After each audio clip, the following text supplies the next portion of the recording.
FilmStruggles is an experience-based podcast where we ask all the questions an early filmmaker would make. With a new guest every week, from experts to people that are starting just like us. We cover different topics like motivation, work balance, networking, and so much more. We discuss what to do, what not to do, and how to turn struggles into action. I am Claudia. And I am Gabriel. Welcome to FilmStruggles. Do we still need formal training to find jobs? Everyone in the film industry has a different path, and all of them can lead to great success. On the last episode of FilmStruggles for 2020, we are talking about education, skills, good attitude, and the experience of going to set for the first time.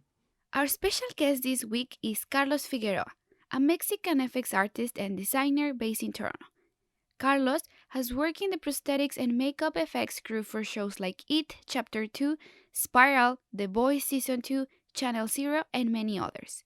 And we sat down with him to talk about a little bit of his experience entering the film universe. One of the main questions that we had was like how people can enter the film industry without any formal training.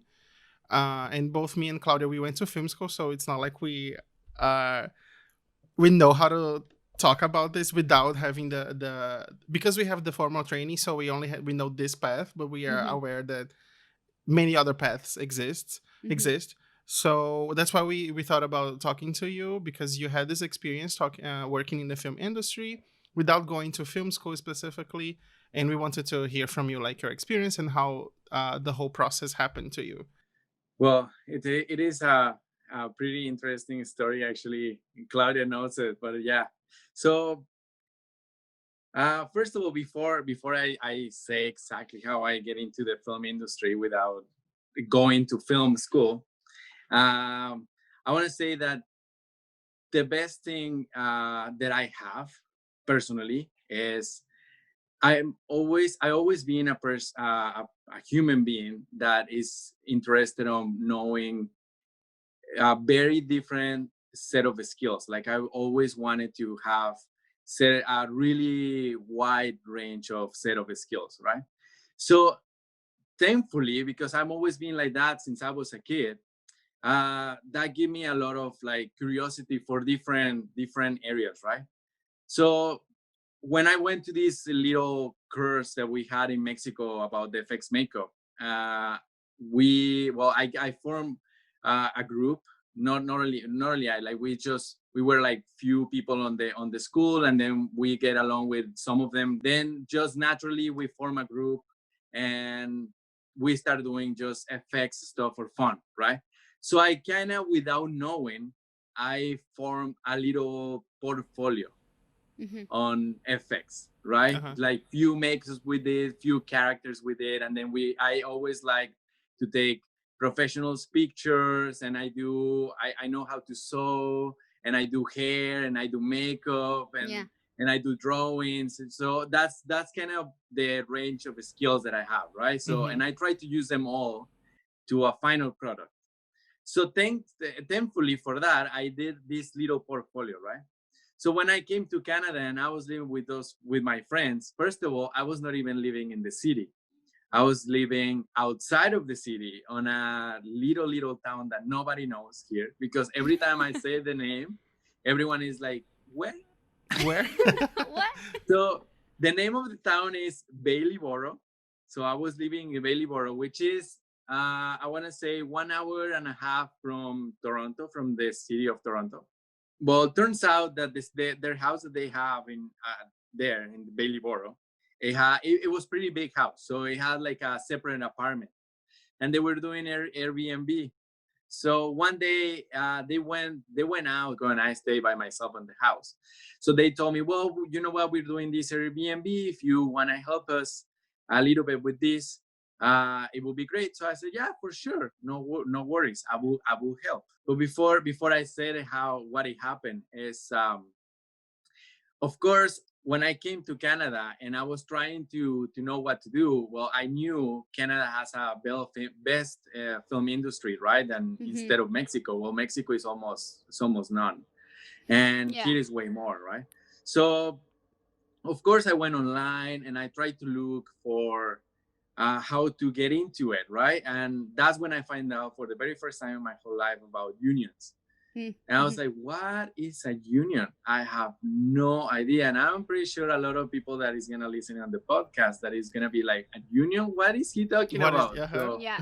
you should go online and look for unions, because if you come here in Canada, or you're here and you don't know still what is next, you should look into that. And it's very frightening when you're like, when you're an kind of want to say an outsider, because again, I didn't went to film school, so I didn't have any teacher saying, oh, this is what is coming for you, right? Just be prepared. Like, nobody told me, right? So I went there and I would look online, and then I download the gigantic PDF with all the requirements to become part of the union. You're like, what is this? Yeah. It's so crazy. It's almost they're asking me for, like, we have this saying in Mexico, for the pearls of the Virgin Mary, right? They're asking me for everything.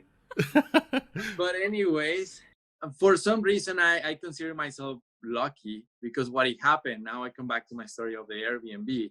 What it happened is, I was supposed to receive a guest of the Airbnb of my friends. And he was supposed to arrive at 1 p.m. So I was there and I was just like having my time. And at 1 p.m. arrived, there is nobody coming, right? So it was like 2 p.m., 3 p.m. I was like, okay, well, this person is, who knows? So I was like, well, maybe he canceled, and my friends, they didn't tell me, right? So I just forget about it and I keep doing my things. And all of a sudden, at 1 a.m. in the morning, I see a car pulling on the driveway, and of course, in the middle of nowhere, on a town that nobody knows, you're like, oh my god, this is It's where over. everything ends. That's it. It's over. But it turned out be this person that was going to rent their Airbnb.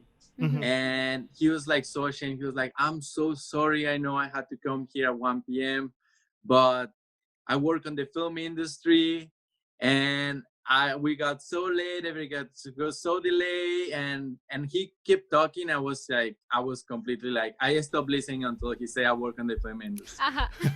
I was like, my eyes went like, this is the very first person since I'm being here in Canada that I met that works on the film industry. Like, I have them like right in front of me.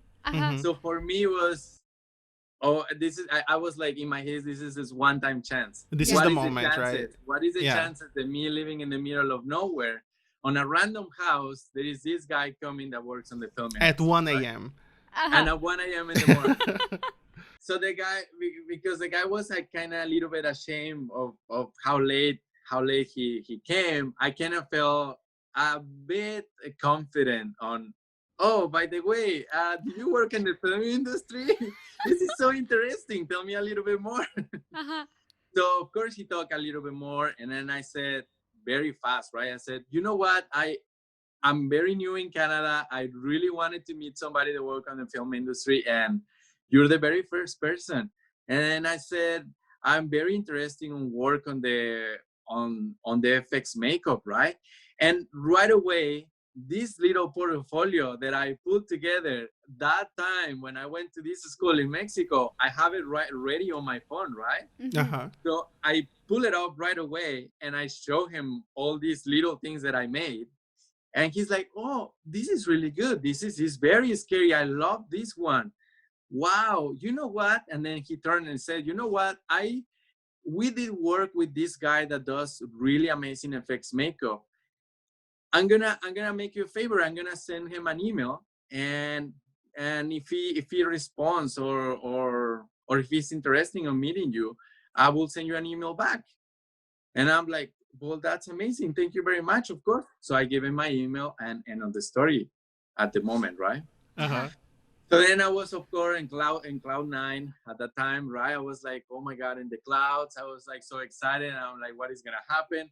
So funny enough, I went the next day and I don't drink alcohol, but I went and I bought a bottle of wine.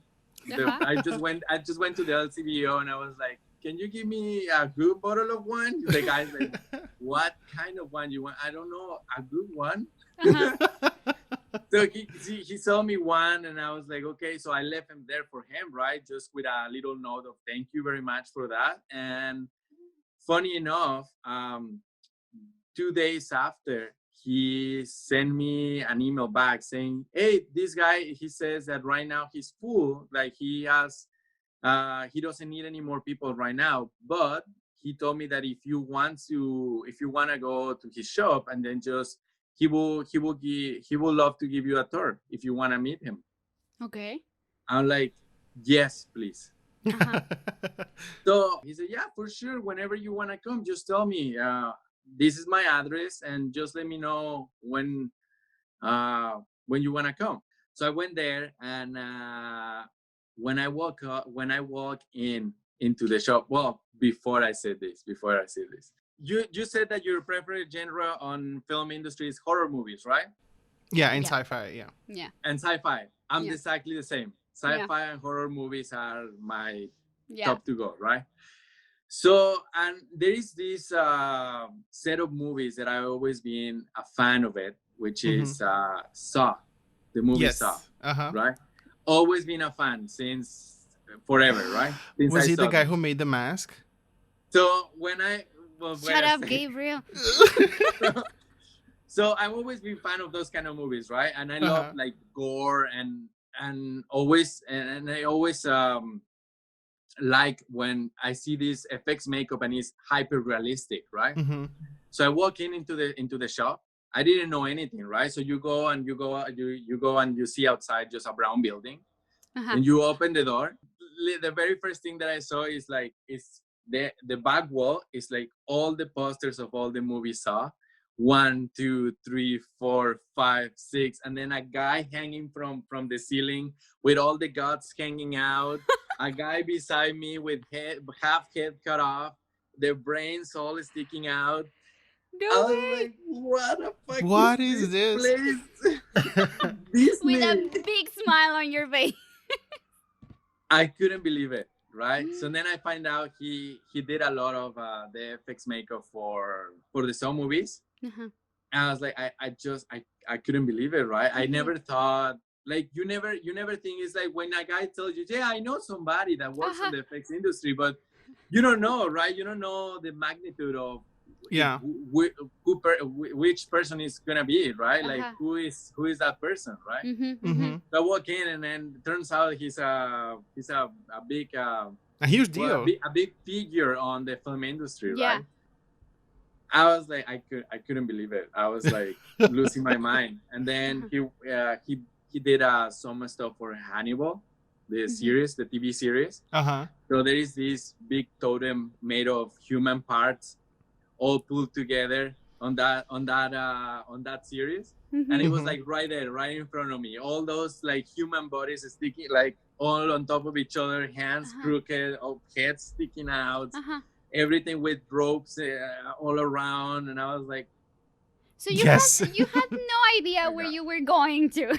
I had no idea where I was going, right? I had no idea. So it was a really nice surprise. And of course, right away, I brought my computer, and I brought my computer pretty much because the portfolio is digital, right? So I told him, well, you know what, I studied fashion design. I know how to sew. I studied hairstylist, so I know how to do hair. I know how to do color on the hair. I know how to do beauty makeup. I have some knowledge on effects.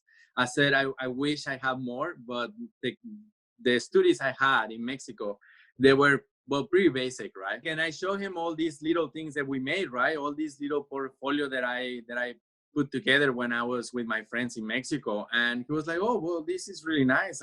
It's not bad. I like it. So he was like, well, you know what? Well, unfortunately, right now we're full. I have full staff. And always that happens. Like, right? You're good, but unfortunately, and you're not like, not right now. Yeah. Yes, but no, thank you. I said, well, you know what? I do all of these things. And one day, if you need an extra pair of hands, please just have me on the top of your head and give me a call. I'm free in any moment you need. So pretty much it's the attitude, right? If you go with a positive attitude, and then if they see you willing to do stuff, even if it's not whatever you are thinking you want to do, they definitely, like, people, you leave a mark, right, on the people, and they definitely remember you. So it's everything about personality, right? So I get there and I smile a lot, and I act. Well, it was not an act. I was not acting, right? Yeah. I actually was showing all the emotion I was having at the Interest, moment, right? right? It And was Yeah, it was interest. genuine. genuine. Yeah, genuine. Yeah. Yeah. So it turns out one day, and this happened months after, not even right away, months after. One day I received a phone call from a strange number. Hey, calling you from the FX shop, and I want to know if you have time to come in. We need an extra pair of hands What? today. And I'm like, yeah, yeah. What time? What day? Uh-huh. And I don't even knew what they need, right? I don't even knew what I was going to do. But you said So I say yes right away. So the day arrived, and I went there, and turns out they needed an extra pair of hands because they were doing a meat suit. It was a guy that dances ballet, but with the whole thing was made of meat. Meat. Yeah, and even it had like a full mask made of meat. Okay. Too. It was for this series, Channel Zero. Gabe, please hold it together. Oh, Oh my my. Oh. Okay. Yeah. That- When you said like, yeah, this is the guy dancing with the meat thing, and I was like, wait, this is familiar. So Oh did my you watch it? god. Yes. Oh It's my one of God. my favorite shows ever. Right? Oh. Okay. So turns out they needed an extra pair of hands because they needed to sew 1 million hooks, little hooks everywhere on the suit, because that was the way all these the pieces of meat on the back, they hold together, right, with little hooks. When they were trying the suit, the zipper broke, and nobody in the shop were like knew how to sew a zipper, right? They were like, fuck, well, now what are we gonna do, right? What is gonna happen? Well, we will have to put like a strap, and then just like do a knot on the back, and then just attach it this way, and kind of like patch it, right? So so the suit closes. So then I was, as the new person, I was like, I can do it. I know know. how to sew zippers. Uh-huh.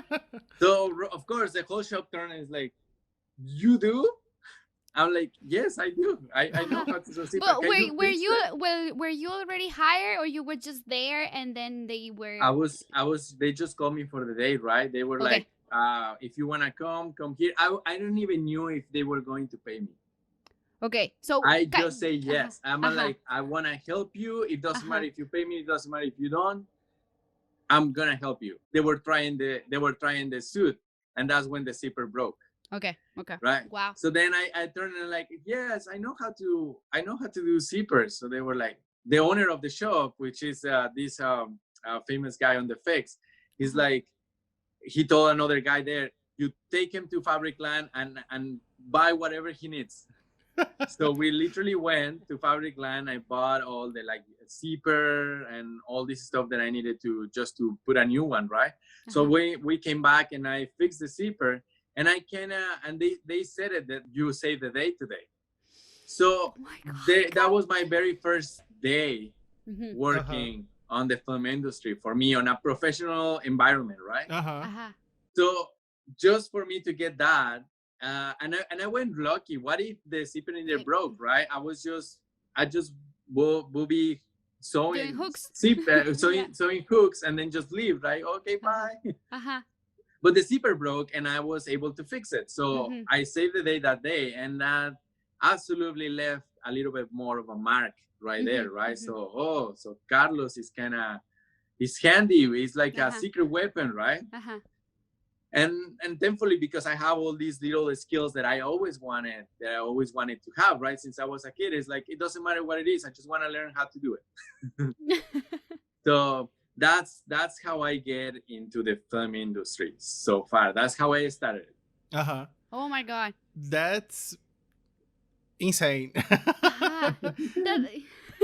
wow. kind of like how, like, cause that's what I was telling Gabriel. Like, you came, like, you were not kind of involved in anything related to the film industry, like not because of your job or your friends, like because right now a lot of our friends and people that we know, they are from school, like they are from the people that we met and we start kind of building and going and expanding our network of contacts, but everything started with film school. And for me, that's kind of my experience, that I feel that going to film school, it's kind of a privilege, because it's kind of like you can go to film school, but there's so many people like you that they don't have to, and they go to this series of fortunate events, and plus the experience that they previously did or went through, that allows them to have an opportunity when it shows. But it's also, it's, I don't know, it sounds like very insane and very like, oh come on, that's not gonna happen to me. But I mean, there's so many ways that these fortunate event can happen to any of us, right? Always. Like I didn't know, right? Yeah. In the moment, I came to Canada just saying I want to work on the film industry. Mm-hmm. I don't know how. I Mm-hmm. don't know. I don't know anybody, but I might met somebody, right? Uh-huh. I might Uh-huh. fall into something, Uh-huh. and it did happen. Mm-hmm. Uh-huh. But you were prepared. That's also a thing, that you had everything on your phone, and you were open and willing and with a good attitude and Yeah. everything. So, mm-hmm. Yeah, well, for sure it helps. It helps that Uh-huh. if you before you try to, well, it's always been like this, even for me, right? Even if I when I have my own business, when I have my hair salon, it was like if somebody want to work with me, well, I first of all I need to see what you do, right? Because it's kind of like jumping to to then like something that you don't know, right? So of course, if you see something, it's easier. So that's why in my head, my logic was, well, I need to show something, and that's why I put it on my phone. I put it on my computer. Like I always have this folder ready to go, right? Ready to Mm-hmm. show. Yeah. So Uh-huh. not only the effects stuff, right? I have when I was in Mexico, I was working as a freelancer shoe designer, and I have my designs on my shoes in my phone. I Mm-hmm. have I design the interior of the shoe store for this same company that I was working. So I did the whole interior design of the shoe store, and Mm-hmm. I have it there, right? I have all the Mm-hmm. pictures there, and I always show them. I show everything. I'm like, yes, and I designed this store, and I designed these shoes, and Mm-hmm. I did this makeup, and Uh-huh. I did this hair, and I did this outfit, and Uh-huh. Yeah. those kind of things, right? I always try to show everything. And for example, Carlos, once you were on set, because it has happened to me, I don't know. This is at least on my experience. Even though I went to film school and I get to know all the protocols and like all the special words that they use on the walkie talkies and everything, and the names that they call, all the positions and places within a set. Like I knew kind of all the technical part and all the aspect kind of by the book, and also with the little experience and that you get as a film student. But once you're out and then you get on a real set, everything looks bigger. Like everything, the camera, the crew, it's nothing compared to a student shoot. So I remember, oh my god, on my first day that I was called as a PA, it was also kind of through a friend. It was very funny because it was through a friend that I went to school in Mexico, that she came into Vancouver, and we bump into each other again, and she was like, what are you working on? Oh, if I know of something, I will pass your contact along. And then she passed my contact, and I got a call again also for the day, and it was like, okay, just come for the day and then you will be working. And I was so nervous. I was so nervous on the day, even though I knew, all the protocols and kind of how it works. But as I said, it's completely different once you're on set. I was so nervous. I was so nervous that, oh my god, I I was a PA, production assistant, and it was kind of a break. Like, do you want to go for a break? And still, there were so many things that I didn't know how they worked, and between being nervous and wanted to do everything right on the first day and making an impression. But I was like, I was very aware that I wanted to do this. Like, I need to leave my mark, as you were saying, and I was so overwhelmed by that the most stupid thing happened to me. I was eating soup, like a warm soup, because it was like super, it was a very cold day. um for some reason, I don't know what I did. I think I put my bag down my shoulder, and the bag came into my elbow, and the whole soup came into my jacket, and I was full of tomato soup on set. And I'm like, oh shit. No, the good thing no one saw me, because I was taking care of like a very remote position, so no one said. But I was like, Claudia, why? This would never happen to you in a normal day. Why are you putting and it was that I was putting so much pressure. So after all this anecdote that I just said, how was it for you to get into a real set? Like, would you ever felt that I don't know, like you don't know what they were meaning, or when they were saying something, like do you feel like you didn't know how to behave or what was next, like do you ever felt that, or you went kind of learning on, of course you were learning on the day, but how was it at the beginning? Of course, well, little by little, I start jumping into doing a little bit more, right? And not only one thing. But I was always called very sporadically. So it was like one day they call me, and then 3 weeks, I don't know anything about them, right? And then they call me for a full week, and then again, one other week, I don't know anything about them anymore. Because of all of this, because of me offering to do more and more every day, and every day to just keep saying, well, I know how to do this. I know I like this kind of stuff. And I became a little bit of the person who, for my boss, on the FX shop, he kind of become, okay, I don't know, I kind of don't know exactly how to do this. I'm gonna call Carlos. Okay. Let's see if he can think of something else, right? Because everyone else here is so busy with all the stuff that they already know how to do, right? Which is all the molding, all doing the pieces and all those kind of stuff. That for me it was like, oh, I want to do that, but my boss, he kind of had me on another perspective, right? He was like, well, I already have all these people to worry about this, and I kind of became again like a secret weapon, like a tool, right? Yeah. That can help him to figure out these little things that sometimes he doesn't have the time to do, right? Also, I think coming from like a fresh or like a different point of view, like because maybe not having the formal training, it allow you to think out of the outside box, the box, or yeah. Exactly. Probably, yeah. Yes. So it turns out one day he was very busy with this movie that I think I can say the name now, because it's coming out. It's coming out, and it's not a secret, because they already have a poster and trailer.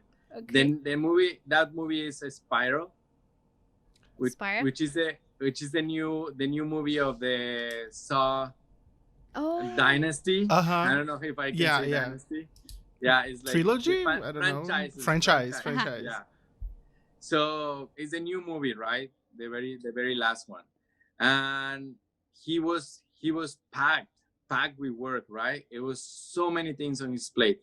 So it turns out that there was this very specific request from the director, which he said, we need this device to put it on this actor, and I wanted to do this certain thing. So my boss was like, fuck.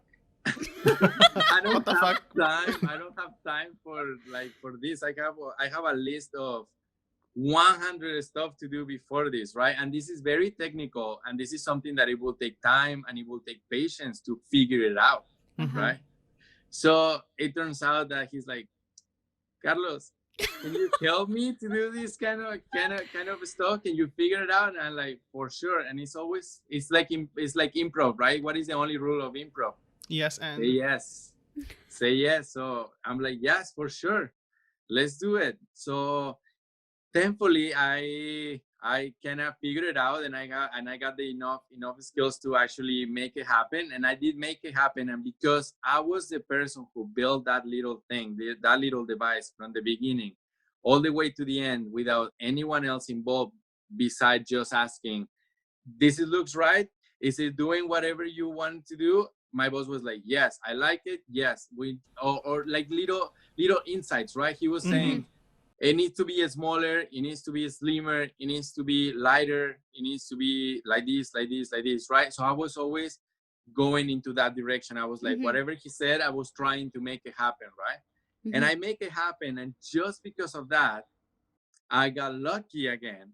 And he said, if this thing broke in the middle of the set, in the middle of the movie, we need you. What are we gonna do? Yeah.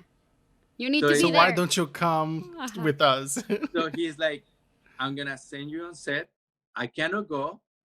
Look at this. I cannot go. I'm gonna send you on set because if this breaks, I don't want it to stop the movie at all, right? So it kind of speaks of how the level of commitment, right, that he has, which it was pretty great. Which is like, okay, I'm kind of willing to risk a little bit. No, in confidence. He trusted right? you enough to send you on set. And exactly, and he trusted me with this. Of course, I was not by myself. And it was people on set that it was under his like arm, right? Like it's under his leading. And I was always with them. Yes, when I was in set, for sure, I came into so many things that I have no idea, right? So it was very exciting, but at the same time was very frustrating because I designed this device. I'm not the only one how to handle it and how to move it, but I'm not allowed to touch this very famous actor. Yep. I'm just not allowed to touch it. Right? So I always have to kind of like, I can be close, I can be kind of right there, but I'm not allowed. So I was always keeping my distance, and I was always trying to be like very professional without like any like reaction, right, that it might cause stress right around. So I was always like, yes, no, put it this way and put it the other way, and I was like, oh. But thank God I put a remote switch on my device. So with that, I can tell you that it had batteries, it had a switch, it had some kind of stuff. So I put a switch, and every time when after everything was set up and everything went great, I kind of felt a little bit like, oh, okay, now I can enjoy it. And then at the moment that the director is like, action, and I get to click my switch, I was like, oh my God, this is what everything is worth it, right? So, and for sure, it was like a lot of the stuff that they said, I was like, okay. And then I'm from a helpful nature, right? So whenever I see somebody struggling with something, I'm always like to offer my help, right? Turns out that instead it's not always a good thing. Yep. So even like that, it's like the stuff that you're like, fuck, I for me, it would be very easily to do whatever this person is doing because I already work on that skill for so many times. So whatever I'm seeing he's struggling, I'm just dying inside just to literally move a little bit and let me do it. I will show you, it will take me 1 second on doing it, right? But you just can't. So you're literally just there with your hands tied, and you're like, I just want to help this person and finish that thing that is so easy for me because I already know how to do it. And then this person was just panicking because it was so much in a rush, and they needed like the second before, right? And he needed to finish it, and I was like, oh, let me help you, but I couldn't, right? I just have to keep my I have to keep my cool and just say nothing. Because sometimes it might misunderstand as a offense, right? So there is a lot of like how do I say, I don't want to say politics because it's not, like more like kind of like rules and like unspoken rules, right? And hierarchies, how do you say like that? hierarchies and limitations, right, with that. So you just want to be on your on what you have to do, right? You're going there for something, and you have to keep focused. So pretty much sometimes that was my biggest problem, just being on set, which is like I'm on a helpful nature and I cannot help with anything else unless they directly ask you. Okay. Right? But beside that, you cannot just go and jump and be helpful, even if you're well intentioned. Yeah. It might play against you, right? Yeah. Oh, I have just another question. Like, what is next now? I know that we're living in a post-pandemic universe now, but what's next for you? Film related? Are you still trying to be in the special effects makeup department, or are you seeking any sort of formal training? What's next for you? So it's great that you ask this, because this is something that actually I think that what I'm going to say next is the one of the biggest, like most important thing of the whole thing, and it's that I wish I had, like, if somebody that is just starting on the industry listen to this podcast and is listening to this, just pretty much pay attention on this part, because this is literally priceless. I wish when I just started on this, I had somebody saying kind of what I already find out, right, by myself, which is I already went through all this process of trying to figure out exactly what is next, right? What I want to do, right? So I already went to the shop, to the FX shop, and I tried it, and I loved it, and I really liked it. But from really, really loved it to be something that you want to do always is different, right?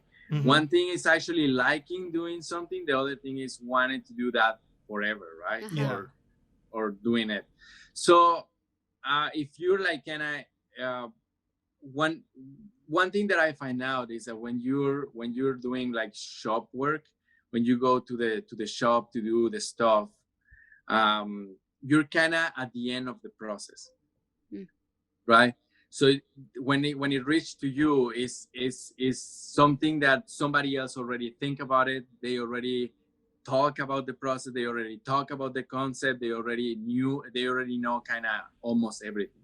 Okay. So as a creative person, the creative input you have is very limited, right? So even though I'm not on the position to ask for creative input, because I'm just starting there, right? And I was like nobody. I can see it, for example, with my boss, right? Sometimes his hands are tied up on the back, and you're like, well, if you really want to be on the creative process of creating all the concept and all of that, it might not be the way, right? So now I'm trying to learn new kind of different set of skills, which is more on the way of concept art, or be part of the before of doing the actual physical piece of the creative team, right? Which would be maybe part of the creative team who first thinks of the ideas. Okay. Right? So pretty much, if you're like trying to do this as a living, right, for the future, I mean, I can only talk about the FX makeup, right? Because that was when I think, oh, I want to become an FX maker so I can create these characters. It turns out that it will be very rare the time when you're gonna create it from scratch, right? Yeah. It always comes from somebody else before you, because you're kind of the last of the line, which is the person who's gonna make it physically. Yeah. So if you're kind of a person who's interested on have a real creative input, you have to go more on this before the physical creation, right? You have to go first on that thing. So if there is somebody listening that he want to become an effects makeup artist because he's gonna design the character from scratch, it might happen, because again, I don't have all the experience in the world, right? And I'm pretty sure there is effects makeup artists that they design the stuff from scratch. But still, if you're a makeup artist that designs stuff from scratch, it's because you are on the before the physical line, right? On the before that making it physical. It's because you're part of that concept team, right? Mm-hmm. So you're yeah, looking to go on that path then. Yeah, so now I'm trying. Yeah, so now I'm trying to, instead of being part of just the last process, I'm trying to be part of the first process. Right? Yeah. So that's, yeah. So right now I'm trying to learn new softwares, because I do believe the future is like 3D. So I'm trying to learn now like ZBrush, which is the leading software on the industry, and from there everything that I can get, right? Everything that I can get that is related to that. So we do have a last question, but I think it goes very related with what you just said. But I'm just gonna ask it because this is the name of the podcast. So, since our podcast is Film Struggles, what would you say right now it's your biggest struggle? This is the thing that we ask everyone. Yeah. No, it's okay. Well, pretty much it's exactly that, right? The biggest struggle right now is just to jump from what I thought it was right to do to what I now that I know what is right to do, right? So it's just right now it's just to make that correction, right? To make that little turn of decisions, right? So now even though that I already have few contacts on the film industry, now that means I have to do different contacts on the film industry, right? So now I have to get involved into that before process. And so far, well, that I'm working on it, right? I'm working on meeting more people and try to get into that, pretty much. Good. No, but like, you're not standing on the same spot that you were 1 year ago. So that's already a huge step. So Carlos, thank you so much and congratulations. I just love hearing your story so many times. I just love it. Oh, that's awesome. Thank you very much, Carlos. This was great. Really good to hear all your experience. Thank you very much for that. Thank you. You too. Bye. Bye. If you enjoyed today's episode, make sure to give us a review and share this with someone you think might need it. Also, share with us your favorite quote. You can find more information about the podcast and our guests on the website FilmStruggles.com. Remember to follow us at FilmStruggles on Instagram, Twitter, and Facebook. Thank you for listening. See you next week with a new guest and a brand new struggle. Film Struggles is hosted, produced, and edited by Claudia Hernandez Barragan and Gabriel Sousa Nunes. Executive producer is Gerson Carranza and sound design by Sebastian Sagastumi.